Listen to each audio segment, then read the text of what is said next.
Trina, pirmahan mo na ang dokumentong ito. Huwag mo nang pahabain ang usapan. Para ito sa dangal ng pamilyang Villarreal. Hindi mo ba naiisip ang kahihiyang idudulot mo kung malalaman ng lahat na ang asawa mo ay nalulugi? Ang boses ni Doña Salvacion ay malamig, matalim at walang bahid ng pag-aalinlangan. Nakatayo siya sa gitna ng hapagkainan na puno ng mga pagkain para sa nalalapit na pista ng barangay habang hawak ang isang makapal na folder. Sa harap niya nakayuko si Trina, ang kanyang mga daliri ay nakakapit ng mahigpit sa gilid ng mesa hanggang sa mamuti ang kanyang mga buko-buko. Ang bawat salita ng matanda ay tila isang palakol na humahati sa kanyang pagkatao. Sa loob ng 10 taon, siya ang nagsilbing pundasyon ng tahanang ito. Siya ang nagbawas ng gastos, ang nagtiis sa hirap, at ang nagpalaki sa kanilang anak, habang si Rafael ay nagpapakasasa sa labas. At ngayon, matapos niyang ipagbili ang kanyang mga huling hiyas, para lamang pambili ng gamot ng kanilang anak, na may mataas na lagnat, ito ang iginaganti sa kanya. Ang kutsarang hawak ni Trina ay dahan-dahang nahulog sa sahig. Ang tunog nito ay tila isang mahinang hikbi sa gitna ng katahimikan ng kusina. Ang kanyang lalamunan ay parang may nakabara na kung ano, isang matinding pait na pumipigil sa anumang tunog na lumabas sa kanyang bibig. Gusto niyang sumigaw. Gusto niyang itanong kung bakit. Bakit kailangan niyang akuin ang kasalanang hindi niya ginawa? Bakit kailangang kapalit ng dangal ng pamilyang ito ay ang kanyang sariling pagkatao? Sa kanyang isipan bumalik ang isang alaala. Iyon ang araw ng kanilang kasal kung saan hinawakan ni Rafael ang kanyang mga kamay at nangakong dadalhin siya sa ginhawa at katapatan. Ang mga matang iyon na noon ay puno ng pangako ay siya ring mga matang nakita niya kanina lamang sa screen ng kanyang cellphone. Hindi niya inasahan ang live stream ni Rafael.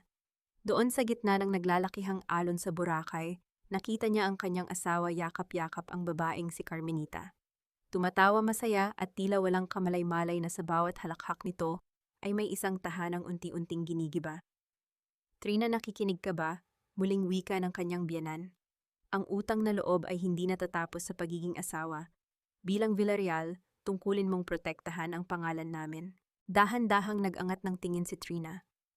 Ang kanyang mga mata na dati ay puno ng pagmamahal at pagtitimpi ay ngayoy blangko na tila isang salamin na nabasag at hindi na kailanman mabubuo pa.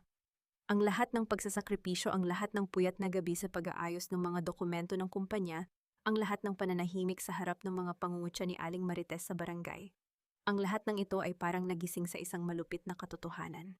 Bakit saan ako nagkulang? Ganito na lang ba ang halaga ko sa inyong lahat? Sa kabila ng kanyang isipan, isang boses ang bumulong, malinaw at matatag. Hindi na siya iiyak. Hindi na siya magmamakaawa. Ang bawat patak ng luhang kanyang pinigil ay magiging sandata niya sa mga susunod na araw. Kinuha ni Trina ang ballpen sa ibabaw ng mesa. Ang kanyang kamay ay hindi nanginginig. Sa ilalim ng mabibigat na tingin ng kanyang biyanan, unti-unti niyang itinapat ang dulo ng ballpen sa papel. Ngunit bago pa man dumapo ang tinta sa kontrata, isang mensahe ang pumasok sa kanyang cellphone na nakalapag sa tabi ng kanyang plato. Isang hindi kilalang numero. Ang paksa ng email ay maikli. Ang katotohanan tungkol sa iyong ama. Napako ang tingin ni Trina sa screen. Ang kanyang mundo na kanina pa gumuho ay tila nakahanap ng bagong lamat. Hindi lamang pala ang kanyang asawa ang lihim na nagtataksil sa kanya. May mas malalim pa palang sikreto ang nakabaon sa ilalim ng mga sahig ng tahanang ito, isang sikretong kayang magpabagsak sa buong angkan ng mga Villarreal. Ang katahimikan sa loob ng bahay ay tila isang mabigat na kumot na bumabalot sa bawat sulok ng sala. Matapos iwanan ni Doña Salvacion si Trina na nakatitig sa screen ng kanyang cellphone, tila huminto ang pag-ikot ng mundo. Ang mensaheng natanggap niya ay hindi lamang isang simpleng babala. Ito ay isang pinto na bumukas patungo sa isang madilim na lagusan ng mga kasinungalingan. Sa labas, dinig ang ingay ng mga tao sa barangay na naghahanda para sa pista.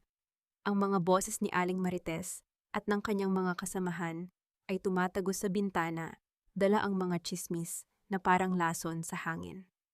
Narinig niyo ba, si Trina raw hindi na makapagbayad ng mga utang ng kumpanya dahil sa bisyo. Kaya pala laging nakayuko kapag lumalabas, nakakahiya. Ang bawat salita ay may talim. Dati ang mga ganitong salita Ang dahilan kung bakit pilit siyang ngumingiti at humihingi ng paumanhin para sa asawa. Ngunit ngayon, ang bawat kataga ay nagsisilbing gasolina sa apoy na dahan-dahang nagbabaga sa loob ng dibdib ni Trina. Hindi na siya ang babaeng apektado ng mga bulong-bulungan. Ang kanyang focus ay nasa mensaheng naghihintay na mabasa. Dahan-dahang binuksan ni Trina ang email. Ang mga dokumentong nakalakip ay hindi lamang basta papel. Ang mga ito ay katibayan ng mga transaksyong hindi alam ng sino man, mga paglilipat ng pondo na naganap bago pa man siya ikasal kay Rafael.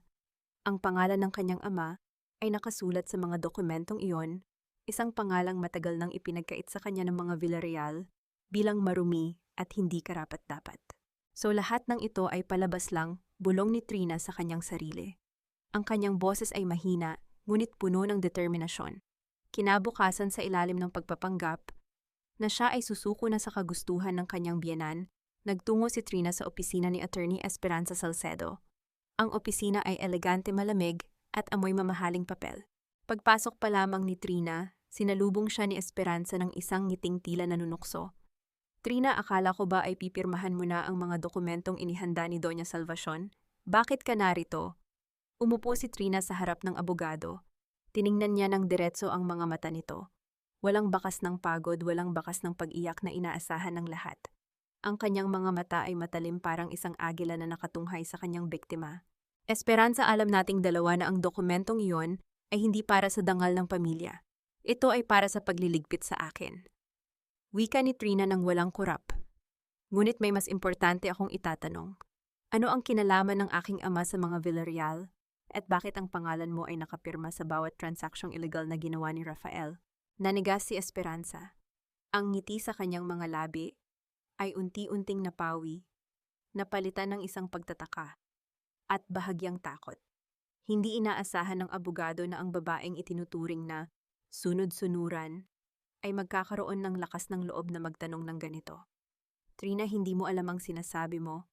Masyadong malalim ang tubig na pinapasok mo. Pagtatangkang paglihis ni Esperanza habang mabilis na inililigpit ang ilang folder sa kanyang mesa.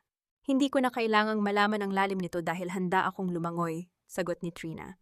Tumayo siya at inilapag ang isang kopya ng email na natanggap niya sa harap ng abogado. Sa sandaling iyon, naramdaman ni Trina ang isang kakaibang kapayapaan. Ang takot na dati ay pumipigil sa kanya ay napalitan ng isang malinaw na layunin.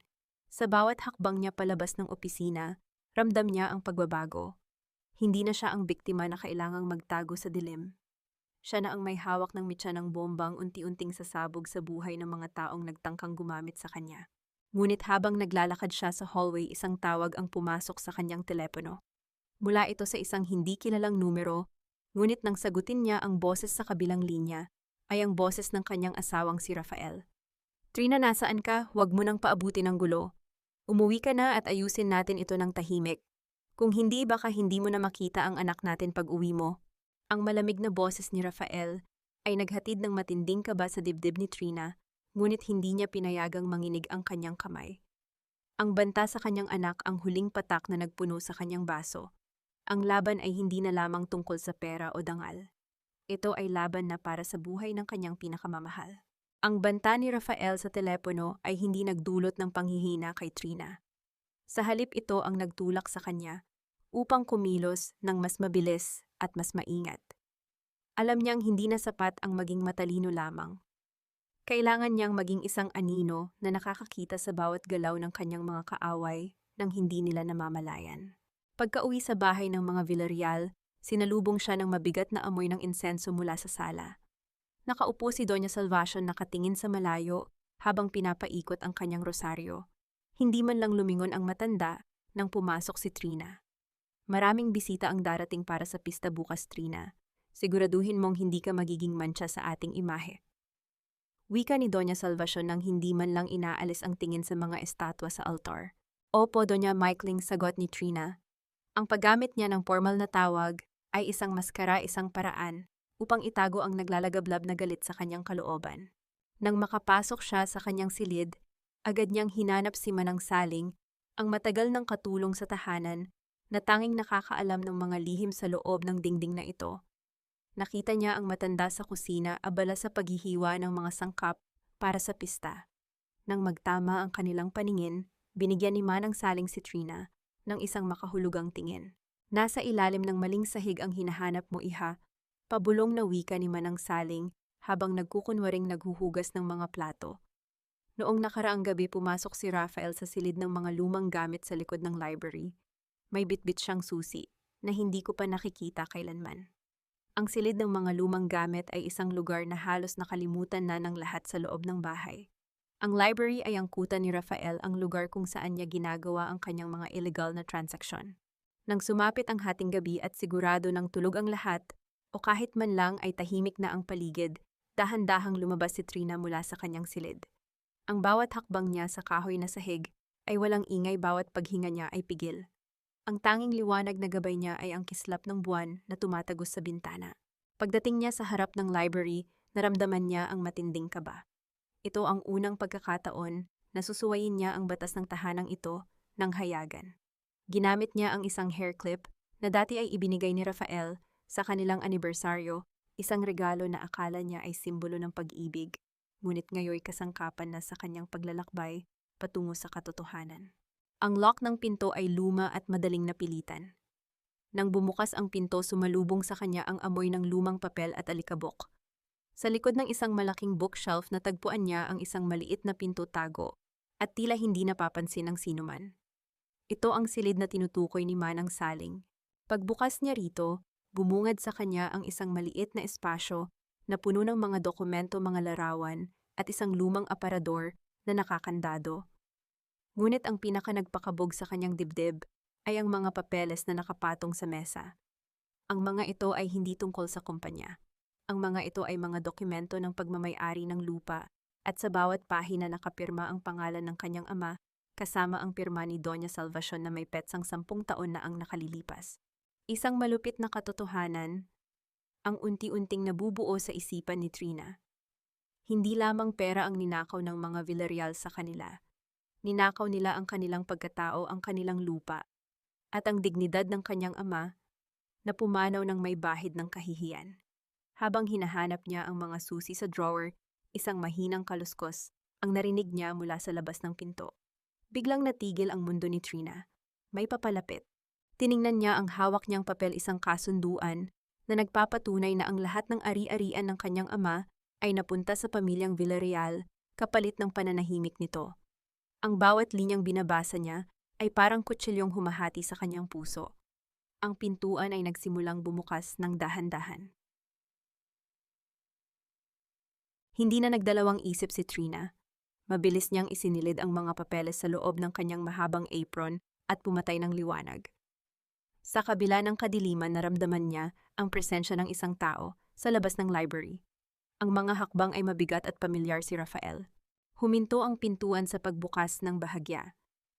Si Rafael ay huminto sa tapat ng silid, ang kanyang hininga ay amoy alak at sigarilyo. Sa gitna ng dilim, pinigil ni Trina ang kanyang paghinga, nakasandal sa malamig na pader. Ang tibok ng kanyang puso ay tila isang tambol sa katahimikan ng gabi. Trina, alam kong nasa loob ka ng bahay. Wika ni Rafael, ang kanyang boses ay may halong pangungutya at pagbabanta. Huwag mong subukang maglaro ng patago-tago. Hindi mo alam kung anong kayang gawin ng mga taong kinakalaban mo. Hindi sumagot si Trina. Nanatili siyang nakatayo, ang kanyang mga kamay ay mahigpit na nakahawak sa mga dokumentong hawak niya. Nang maglakad palayo si Rafael patungo sa kanyang kwarto, doon lamang nakahinga ng maluwag si Trina. Ngunit alam niyang oras na ang kanyang kalaban. Kinabukasan ng bahay ng mga Villarreal ay abala para sa pista. Maraming mga panauhin ang dumating at sa gitna ng lahat kailangang magpanggap ni Trina na siya ang masunuring asawa. Si Rafael, sa kabila ng kanyang mga ginawa, ay nakangiti sa mga bisita na kayakap pa kay Trina sa harap ng maraming tao. Ang ganda ng asawa ko, hindi ba't? Wika ni Rafael sa mga kaibigan. Habang ang kanyang kamay ay mahigpit na nakakapit sa braso ni Trina, isang hawak na parang posas na nagpapaalala sa kanya ng kanyang posisyon. Oo naman, Rafael. Napakaswerte mo kay Trina ka. Sagot ng isa sa kanilang mga negosyanteng bisita. Ngumiti si Trina, isang ngiti na walang buhay, isang maskara na binuo mula sa pait at pagtitimpi. Salamat po, napakabuti po ni Rafael sa akin. Tugon niya, ang bawat salita ay parang bakal na kinakailangan niyang lunukin. Pagkatapos ng maikling pagtatanghal sa harapan ng mga bisita, hinila ni Rafael si Trina sa isang sulok malayo sa pandinig ng sinuman. Ang kanyang mga mata ay nanlilisik sa galit. "Ano ang ginawa mo kagabi sa library?" "Nakita ko ang bukas na pinto." Bulong ni Rafael. Ang kanyang mukha ay ilang pulgada lamang mula sa mukha ni Trina. "Trina, sa ating dalawa ikaw ang mas matalino. Alam mong hindi kita hahayaang sirain ang lahat ng pinaghirapan ko. Kung gusto mo ng pera, bibigyan kita. Pero huwag na huwag kang manghihimasok sa mga negosyo ko." Sinubukan ni Rafael na gawing natural ang usapan ng kanyang boses, ay muling naging malambot, isang paraan ng gaslighting na matagal na niyang ginagamit. "Nakikita ko ang pagod sa mga mata mo. Marahil ay kailangan mo ng pahinga. Magbakasyon ka muna kasama ang bata. Hayaan mo na ang mga problema sa kumpanya sa akin. Huwag mo nang pabigatin ang sarili mo." Tiningnan siya ni Trina ng diretso sa mga mata. Ramdam niya ang pagnanais ni Rafael na paniwalaan niya ito na maging babaeng walang alam muli. "Tama ka, Rafael," sagot ni Trina ng mahinahon. "Pagod na nga ako. Pagod na akong magtiwala sa mga taong hindi marunong magpahalaga sa sakripisyo." Nagulat si Rafael sa kanyang tugon. Hindi niya inaasahan na hindi na magpapakita ng kahit anong emosyon si Trina. Ang pagkawala ng takot sa mga mata ng kanyang asawa ay isang bagay na hindi niya inasahan. "Anong ibig mong sabihin?" Tanong ni Rafael, bahagyang nag-aalangan. "Wala ito," sagot ni Trina sabay talikod. "Maghahanda lang ako para sa mga bisita." Habang naglalakad palayo si Trina, alam niyang nakatingin si Rafael sa kanyang likuran.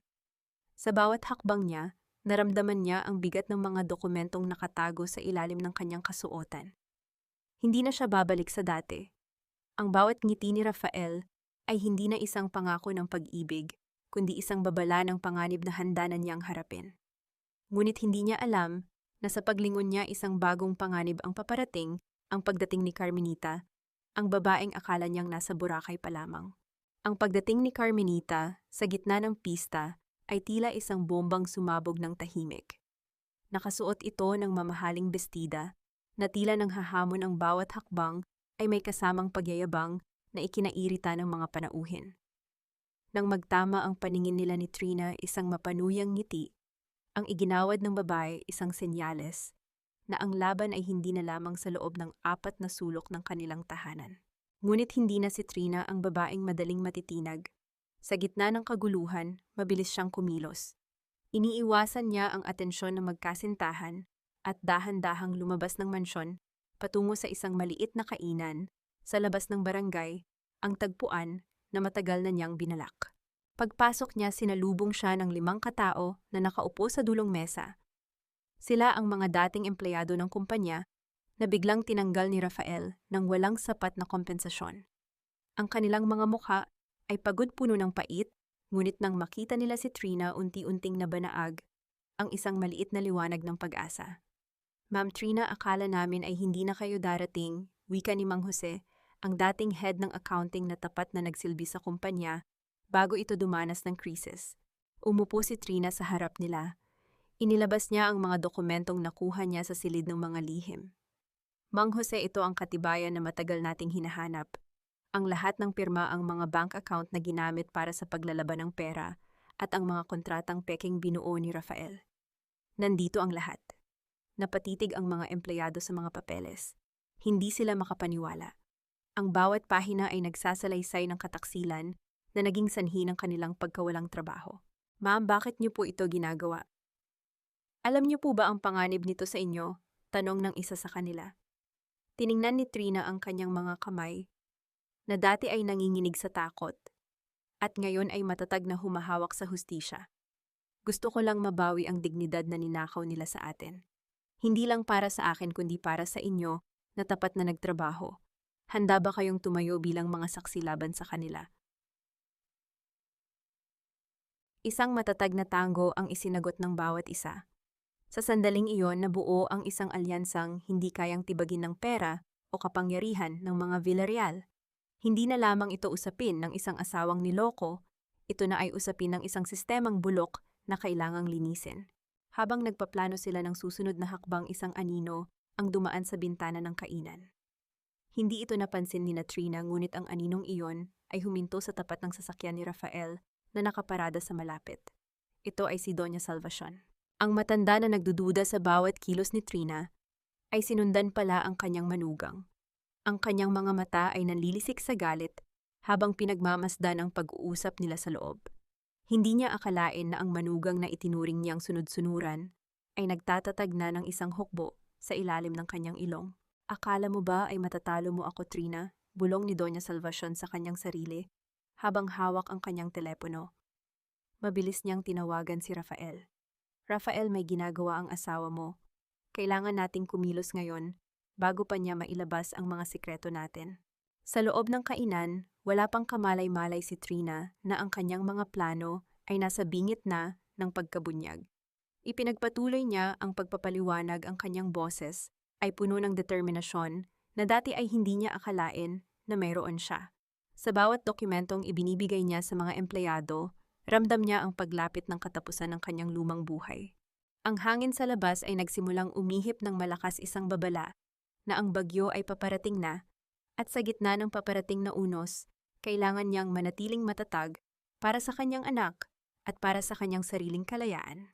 Ang katahimikan sa loob ng mansyon ng mga Villarreal ay tila isang babala. Nang makauwi si Trina, sinalubong siya ng isang atmosperang mabigat at nakakasulasok. Ang mga ilaw sa sala ay nakabukas ng maliwanag at sa gitna ng silid nakaupo si Doña Salvacion kasama si Rafael at ang kanyang abogadong si Esperanza. Nakapako ang kanilang mga tingin sa pintuan nang pumasok si Trina. Sa wakas nakauwi rin ang ating matapang na manugang, bungad ni Doña Salvacion. Ang kanyang boses ay kalmado ngunit ang bawat salita ay may dalang lason. Hindi natinag si Trina. Dahan-dahan niyang inilapag ang kanyang bag sa mesa at tiningnan ang tatlo na para bang wala silang kapangyarihan sa kanya. May problema ba? Mukhang napaka-importante ng pagtitipong ito. Huwag kang magpanggap, Trina, ani Rafael, habang tumatayo at naglalakad palapit sa kanya. Alam namin ang ginawa mo kanina sa labas. Alam namin ang tungkol sa pakikipagkita mo sa mga taong iyon. Hindi sumagot si Trina na natiling matatag ang kanyang paningin. Alam niyang ito ang sandali na susubukan nilang takutin siya. Trina, kwika ni Esperanza habang naglalabas ng isang dokumento mula sa kanyang folder. Bilang abogado ng pamilyang Villarreal, tungkulin kong sabihin sa iyo na ang pagtatangka mong sirain ang reputasyon ng kumpanya ay may kaakibat na parusang legal.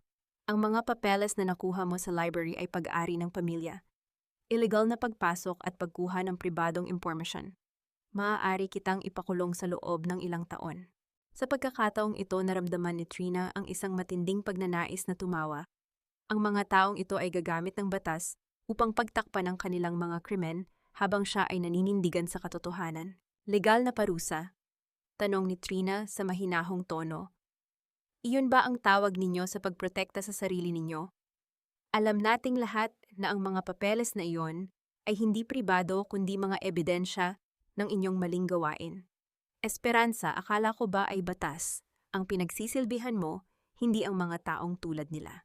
Nagbago ang ekspresyon ni Esperanza, isang saglit na pag-aalinlangan ang dumaan sa kanyang mga mata bago ito muling napalitan ng malamig na maskara. Ang batas ay nakadepende sa kung sino ang may hawak ng tamang ebidensya, Trina. At sa oras na ito, wala ka sa panig na iyon.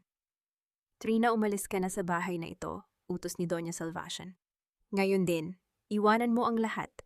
Ang alahasang iyong mga gamit at higit sa lahat ang anak mo. Hindi ka na nararapat sa pamilyang ito. Ang pagbanggit sa kanyang anak ang nagpatigil sa mundo ni Trina. Ito ang kanilang pinakamalakas na alas, ang paglayo sa bata. Ngunit hindi na siya ang Trina ng kahapon. Aalis ako, sagot ni Trina habang tinitingnan sila ng isa-isa. Aalis ako sa bahay na ito dahil hindi ko na matitiis na manatili sa isang lugar na puno ng kasinungalingan. Pero tandaan ninyo, hindi ninyo ako mapipigilan sa kung ano ang nararapat gawin. Tumalikod si Trina at naglakad patungo sa kanyang kwarto upang kunin ang kanyang mga gamit. Alam niyang pinapanood siya ng tatlo naghihintay na makita siyang umiyak o magmakaawa. Ngunit sa bawat hakbang niya, ramdam niya ang isang kakaibang kalayaan. Ang pagpapaalis sa kanya ay ang huling pagkakamali na kanilang gagawin. Paglabas niya ng mansyon, bitbit ang isang maliit na bag, tumingala siya sa kalangitan. Ang gabi ay madilim ngunit sa kanyang paningin, nakikita na niya ang bukang liwayway. Hindi niya kailangang manatili sa loob upang manalo. Minsan kailangan mong lumabas sa bitag upang maipakita sa mga nakakulong sa loob kung gaano sila kabulag sa kanilang sariling kawalan ng katarungan. Habang naglalakad siya papalayo sa gate, isang sasakyan ang huminto sa kanyang tabi. Bumukas ang bintana at ang mukha ni Esperanza ang bumungad sa kanya, ang abogadong akala niya ay kalaban, ngunit ngayon ay may bakas ng kakaibang pakiusap sa kanyang mga mata. Sumakay ka, Trina, hindi pa tapos ang lahat. Sumakay si Trina sa sasakyan ni Esperanza. Ang loob ng kotse ay amoy mamahaling pabango, subalit ang hangin ay nananatiling mabigat. Hindi agad nagsalita si Esperanza. Pinaharurot niya ang sasakyan papalayo sa mansyon ng mga Villarreal, palayo sa mga matang mapanghusga at sa mga boses na nagtatakwil sa kanya. Bakit mo ito ginagawa? Tanong ni Trina nang hindi lumingon sa kasama. Akala ko ba ay kampi ka sa kanila? Akala ko ba ay ako ang kalaban ninyo? Tumingin si Esperanza sa rearview mirror, ang kanyang mukha ay nababalot ng anino. Kampanya, walang kampanya sa mundong ito, Trina. Mayroon lamang interes.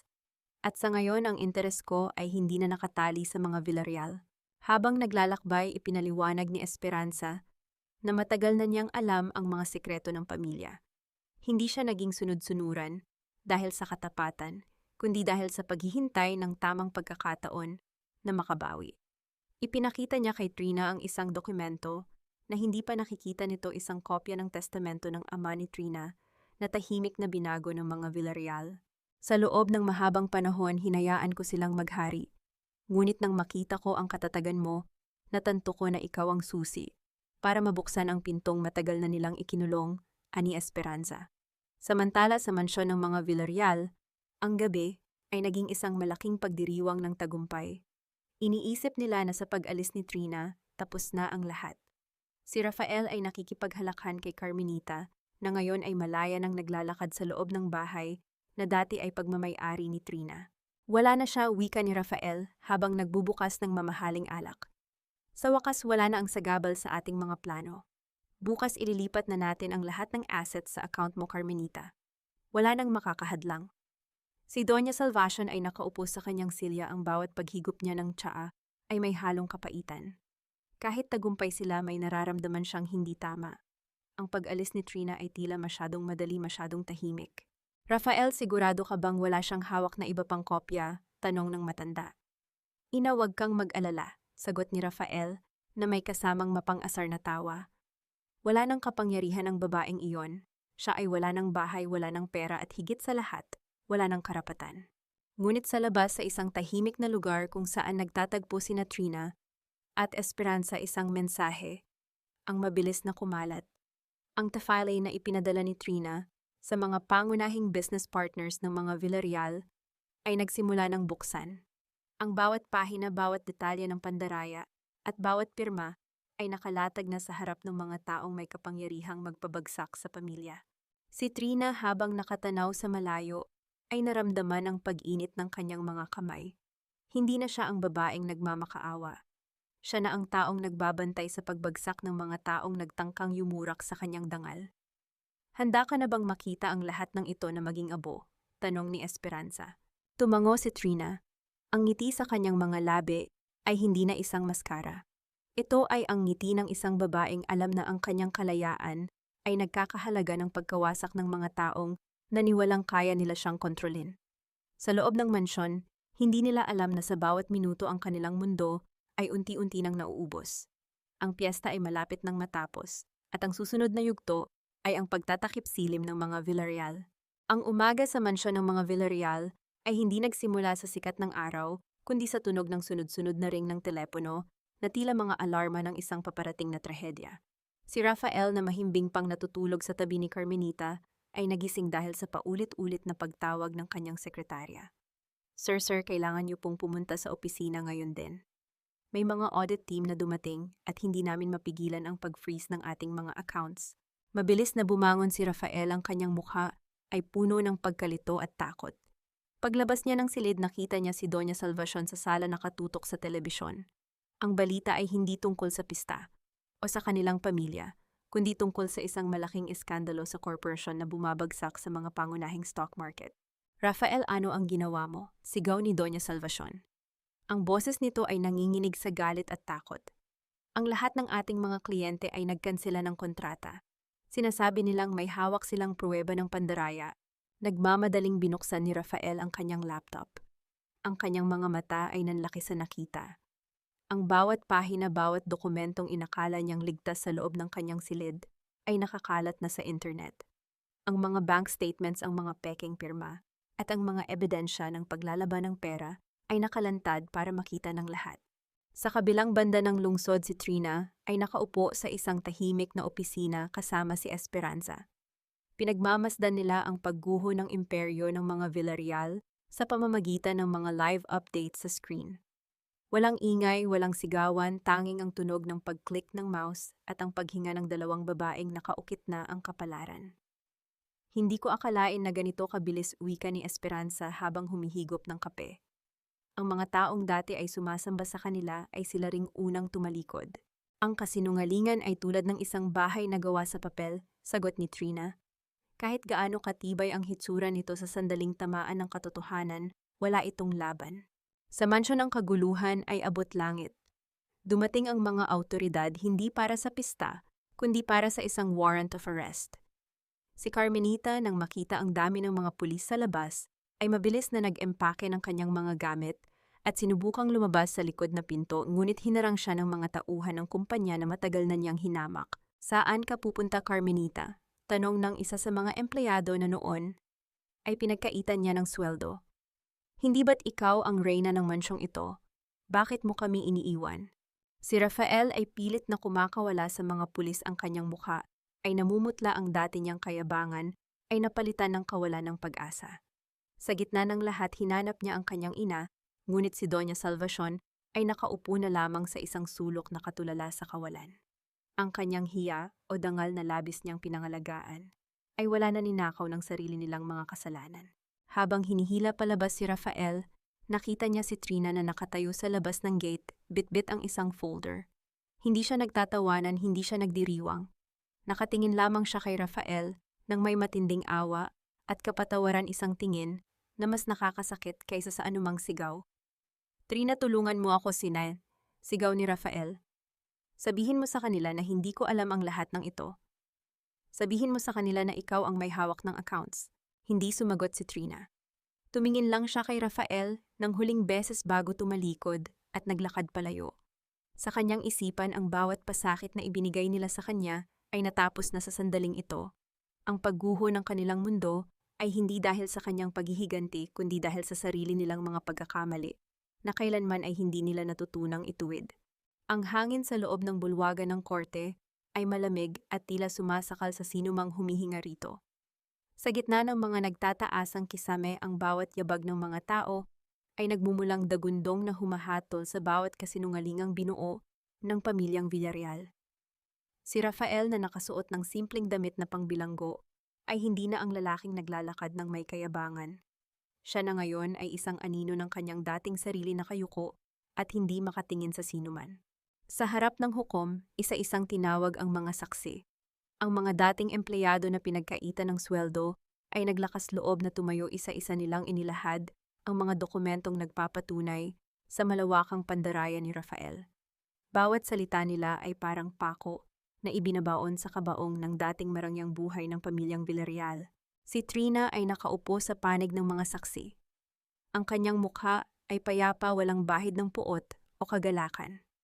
Sa tabi niya ay si Esperanza na nagbigay ng kanyang huling testimonya, ang pagtatapat na siya mismo ang nag-ayos ng mga dokumentong ilegal para sa pamilya, isang pagtatapat na nagpababa sa kanyang sariling dangal upang maitama ang pagkakamali ng nakaraan. "Ang lahat ng ito ay ginawa ko sa utos ni Doña Salvacion at Rafael." Ani Esperanza, ang kanyang boses ay nanginginig ngunit malinaw. "Ginamit nila ang pangalan ng ama ni Trina upang itago ang kanilang mga krimen. Hindi ako biktima, isa ako sa mga naging kasangkapan ng kanilang kasakiman." Nang tawagin si Trina sa harap ng hukom, tumayo siya ng tuwid. Walang halong panginginig ang kanyang tinig habang isinasalaysay ang mga taon ng pagtitiis at ang pagtuklas niya sa katotohanan.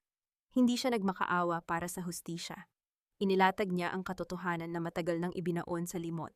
Hindi ko hinahangad na makita silang magdusa, wika ni Trina habang nakatingin ng diretso kay Rafael.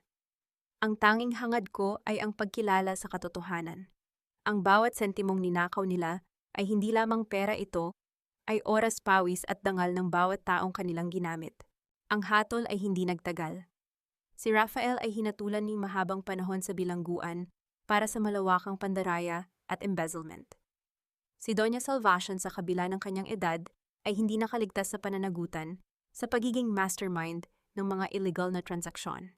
Habang inilalabas si Rafael sa bulwagan, huminto siya sa tapat ni Trina. Ang kanyang mga mata na dati ay puno ng pananakot, ay puno na ngayon ng luha at pagmamakaawa. Trina, patawarin mo ako. Hindi ko alam kung paano ako nakarating sa ganito. Tumingin si Trina sa kanya hindi na bilang asawa, kundi bilang isang taong nakawala na sa tanikala ng nakaraan. Ang pagpapatawad ay hindi para sa iyo, Rafael. Ito ay para sa aking sarili upang hindi ko nadalhin ang bigat ng iyong mga kasalanan. Paglabas ni Trina sa korte, ang araw ay sumisilip sa pagitan ng mga ulap. Ramdam niya ang init sa kanyang balat, isang pakiramdam na matagal na niyang kinaligtaan. Ang laban ay tapos na. Ang hustisya ay naibigay na hindi bilang ganti, kundi bilang pagtatapos ng isang kabanatang puno ng pait. Sa kanyang paghakbang papalayo, hindi na siya ang Trina na kilala ng mga Villarreal. Siya na ang babaeng pagmamay-ari ang sariling bukas malaya at higit sa lahat totoo sa kanyang sarili. Sa hindi kalayuan, nakita niya ang kanyang anak na naghihintay nakangiti habang tumatakbo patungo sa kanya. Sa sandaling iyon, ang lahat ng pagod ay napawi. Ang tunay na hustisya ay wala sa bilangguan ng mga kaaway, kundi sa kapayapaan na kanyang matatagpuan sa piling ng mga taong tunay na nagmamahal sa kanya. Ilang buwan ang nakalipas, mula nang matapos ang paglilitis. Ang dating mansyon ng mga Villarreal ay nabili na ng ibang may-ari, at ang bawat alaalang may bahid ng pait ay unti-unti nang nabubura ng panahon. Si Trina ay naninirahan na ngayon sa isang payak ngunit mapayapang bahay kasama ang kanyang anak. Ang bawat umaga ay hindi na puno ng tensyon at pagmamadali, kundi ng mga halakhak at pag-asa. Isang hapon, habang nag-aayos si Trina ng mga dokumento para sa kanyang maliit na foundation na tumutulong sa mga kababaihang biktima ng pang-aabuso, isang bisita ang dumating. Si Esperanza. Ang dating abogado ay nagmukhang ibang-iba na hindi na siya nakasuot ng mamahaling suit, kundi ng simpleng damit. Trina, wika ni Esperanza, habang nakatayo sa pintuan, may hawak na isang basket ng prutas. Maaari ba akong pumasok? Pinatuloy siya ni Trina. Naupo ang dalawa sa veranda, kung saan tanaw ang hardin na puno ng mga bulaklak na itinanim ni Trina. Alam kong mahirap ang naging desisyon mo na patawarin ang pamilyang iyon sa iyong puso, simula ni Esperanza habang nakatingin sa malayo. Pagkatapos ng lahat ng ginawa nila, paano mo nagawa na hindi magtanim ng galit? Ngumiti si Trina, isang ngiting tila galing sa kaibuturan ng kanyang kaluluwa. Esperanza, ang galit ay parang uling na pilit mong hawak. Gusto mo itong ibato sa iba, pero ang sarili mong kamay ang unang nasusunog. Pinatawad ko sila hindi dahil karapat-dapat sila, kundi dahil karapat-dapat ako sa katahimikan. Nagpakumbaba si Esperanza. Patawad sa lahat ng naging partisipasyon ko. Ngayon sinusubukan kong itama ang aking mga pagkakamali sa pamamagitan ng pagtulong sa mga pro bono cases para sa mga taong katulad ng mga empleyadong tinalikuran ko noon.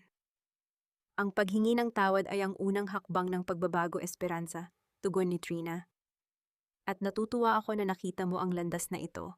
Sa pag-uusap nilang dalawa, tinalakay nila ang mga bagong buhay na kanilang tinatahak. Walang pagsisisi, walang pag-ungkat sa nakaraan, kundi ang pagtanaw sa kung ano ang maaari pa nilang gawin para sa ibang tao. Ang pagpapatawad, ayon kay Trina, ay hindi nangangahulugan, nalimot na ang lahat. Nangangahulugan ito na hindi na ang nakaraan ang nagdidikta sa kung sino sila sa kasalukuyan. Nang umalis si Esperanza, naiwan si Trina sa veranda. Tumingin siya sa kanyang anak na masayang naglalaro sa hardin. Wala na ang mga anino ng mga Villarreal. Wala na ang takot na baka isang araw ay bigla na lamang mabawi ang kanyang kaligayahan. Dati inisip niya na ang kaligayahan ay isang bagay na dapat ipaglaban, isang bagay na dapat agawin. Ngayon napagtanto niya na ang kaligayahan ay isang desisyon. Ang pagpapatawad ay hindi kahinaan. Ito ang pinakamataas na antas ng katapangan. Sa pagbitaw niya sa mga tanikalang nagtatali sa kanya sa mga taong nanakit sa kanya, natagpuan niya ang tunay na kahulugan ng pagiging malaya. Ang gabi ay bumaba ng payapa. Sa unang pagkakataon matapos ang maraming taon, natulog si Trina ng walang mabigat na pasanin sa kanyang isipan. Ang bawat pahina ng kanyang buhay ay malinis na at handa na siyang isulat ang susunod na kabanata, isang kabanata na siya mismo ang may akda puno ng pag-ibig, pag-unawa at kapayapaan, na siya lamang ang makakapagbigay sa kanyang sarili. Ang sikat ng araw ay tumatagos sa kurtina ng silid, nagdadala ng init na tila isang yakap ng umaga. Sa loob ng ilang buwan, ang buhay ni Trina ay naging isang simpleng himig ng katahimikan at pagsisikap. Ang kanyang foundation na pinangalanan niyang Silungan ng Pag-asa ay unti-unti nang nakikilala. Maraming mga babae ang dumudulog sa kanya, mga ina, na tulad niya na minsan ay naniwalang ang kanilang halaga ay nakasalalay lamang sa kanilang pagpapasakop. Sa bawat kwentong naririnig ni Trina, nakikita niya ang refleksyon ng kanyang sariling nakaraan. Ngunit hindi na siya sumasabay sa kanilang pag-iyak. Sa halip, binibigyan niya sila ng kamay na makakapitan. Isang umaga habang naglalakad siya sa isang parke, malapit sa kanilang bagong tahanan, nakita niya ang isang pamilyar na eksena. Isang batang babae ang natumba habang naglalaro, at sa isang iglap bumalik sa isip ni Trina ang mga araw kung saan ang bawat pagkakamali ay nangangahulugan ng pagsumbat ng kanyang biyenan. Ngunit sa pagkakataong ito, lumapit ang ina ng bata, ngumiti at hinalikan ang tuhod ng anak upang mawala ang sakit. Ang simpleng kilos na iyon ay nagpaantig sa puso ni Trina. Napagtanto niya na ang pamilya ay hindi nasusukat sa apelido o sa laki ng ari-arian. Ito ay nasusukat sa kung gaano kalalim ang pagmamahal na ipinaparamdam mo sa bawat araw. Habang pauwi na siya, isang lalaki ang huminto sa kanyang tabi, isang dating kasamahan sa trabaho, na noon ay isa sa mga sumusuporta sa kanyang mga proyekto. Hindi ito isang romantikong pagtatagpo na punong-puno ng tension. Ito ay isang pagkikita ng dalawang taong may paggalang sa isa't isa. Trina, nakita ko ang mga balita tungkol sa iyong foundation. Napakaganda ng iyong ginagawa, wika ng lalaki. Salamat, sagot ni Trina na may ngiti sa kanyang mga labi. Natuto lang ako na ang bawat sugat ay may kaakibat na aral. Handa ka na bang bumalik sa mundo ng korporasyon? Marami ang naghahanap ng isang leader na may integridad na katulad mo. Tiningnan ni Trina ang kanyang paligid, ang mga puno, ang mga taong naglalakad ng payapa, at ang kanyang anak na naghihintay sa kanya sa bahay. Hindi na siya ang babaeng naghahangad ng kapangyarihan o mataas na posisyon. Ang tagumpay para sa kanya ay wala na sa titulo, kundi sa kung gaano siya kadalas nakakatulog ng mahimbing sa gabi. Marahil sa ibang pagkakataon, sagot ni Trina. Ngayon ang prioridad ko ay ang maging leader ng aking sariling buhay. Pagdating niya sa kanyang pintuan, sinalubong siya ng kanyang anak. Nay, tignan mo ang drawing ko, ito tayo masaya. Sa iginuhit ng bata, makikita ang dalawang figura sa ilalim ng isang malaking araw. Walang bahay na magarbo, walang mamahaling sasakyan, ngunit ang bawat guhit ay puno ng kulay. Sa sandaling iyon, alam ni Trina na wala na siyang kulang. Ang bawat sakripisyo, ang bawat luha, at ang bawat desisyon na kanyang ginawa ay nagdala sa kanya sa lugar na ito. Siya ay malaya, siya ay buo, siya ay masaya.